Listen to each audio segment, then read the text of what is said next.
اس جگہ یاد رکھنا چاہیے کہ امام محمد اسماعیل صاحب جو اپنی صحیح بخاری میں آنے والے مسیح کی نسبت صرف اس قدر حدیث بیان کر کے چپ کر گئے کہ امامکم منکم، اس سے صاف ثابت ہوتا ہے کہ دراصل حضرت اسماعیل بخاری صاحب کا یہی مذہب تھا کہ وہ ہرگز اس بات کے قائل نہ تھے کہ سچ مچ مسیح ابن مریم آسمان سے اتر آئے گا،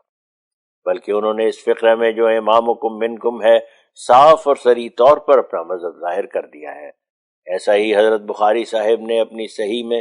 معراج کی حدیث میں جو ہمارے سید و مولا حضرت صلی اللہ علیہ وسلم کی ملاقات کا حال دوسرے انبیاء سے آسمانوں پر لکھا ہے، تو اس جگہ حضرت عیسیٰ کا کوئی خاص طور پر مجسم ہونا ہرگز بیان نہیں کیا گیا، بلکہ جیسے حضرت ابراہیم اور حضرت موسیٰ کی روح سے حضرت صلی اللہ علیہ وسلم کی ملاقات کا ذکر کیا ہے، ایسا ہی بغیر ایک ذرا فرق کے حضرت عیسیٰ کی روح سے ملاقات ہونا بیان کیا ہے، بلکہ حضرت موسیٰ کی روح کا کھلے کھلے طور پر حضرت صلی اللہ علیہ وسلم سے گفتگو کرنا مفصل طور پر لکھا ہے۔ بس اس حدیث کو پڑھ کر کچھ شک نہیں ہو سکتا کہ اگر حضرت مسیح جسم کے ساتھ آسمان کی طرف اٹھائے گئے ہیں تو پھر ایسا ہی حضرت ابراہیم اور حضرت موسیٰ وغیرہ انبیاء بھی اس جسم کے ساتھ اٹھائے گئے ہوں گے، کیونکہ معراج کی رات میں وہ نبی حضرت صلی اللہ علیہ وسلم کو ایک ہی رنگ میں آسمانوں پر نظر آئے ہیں،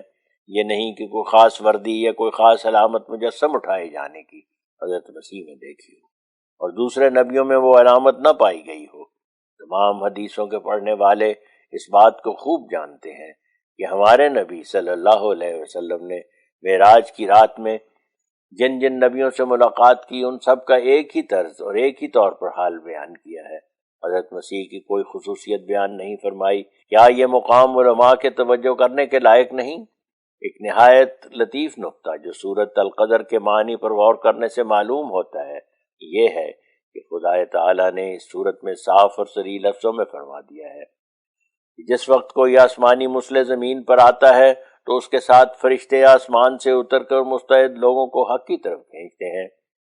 بس ان آیات کے مفہوم سے یہ جدید فائدہ حاصل ہوتا ہے کہ اگر سخت ضلالت اور غفلت کے زمانہ میں یک دفعہ ایک خارق عادت طور پر انسانوں کے قوا میں خود بخود مذہب کی تفتیش کی طرف حرکت پیدا ہونی شروع ہو جائے تو اس بات کی علامت ہوگی کہ کوئی آسمانی مسلح پیدا ہو گیا ہے، کیونکہ بغیر روح القدس کے نزول کے وہ حرکت پیدا ہونا ممکن نہیں، اور وہ حرکت حسب استعداد و طباع دو قسم کی ہوتی ہے، حرکت تامہ اور حرکت ناقصہ۔ حرکت تامہ وہ حرکت ہے جو روح میں صفائی اور سادگی بخش کر اور عقل اور فہم کو